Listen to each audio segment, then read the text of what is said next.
ਅੱਲਾ ਦੀ ਕਸਮ ਹੈ ਸਾਰੇ ਲੋਗੋ ਅਸੀਂ ਨੂਨ ਲੀਗ ਹਾਰ ਗਏ ਆ ਦੇਖ ਲੋ ਇਹਨੇ ਬੜੇ ਮੰਤਰ ਚਲਾਏ ਸਾਰੇ ਮੰਤਰ ਪੈ ਗਏ ਆਧਾਓ ਜਿਹੜੇ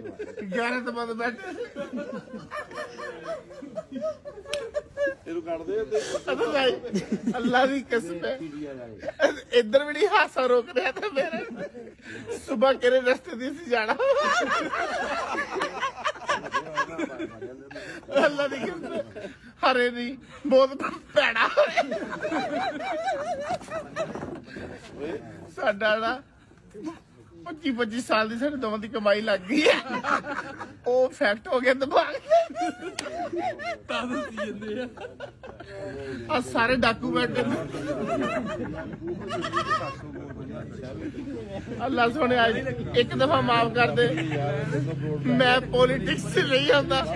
ਅੱਲਾ ਸੋਹਣੇ ਇੱਕ ਦਫਾ 70 ਮਾਵਾ ਜਿੰਨਾ ਪਿਆਰ ਕਰਦਾ ਮਾਫ ਕਰ ਦੇਣਾ ਬਸ ਸੌਰੀ ਪੋਲਿਟਿਕਸ ਫਿਨਿਸ਼ ਬੰਦ ਕਰ ਦੇ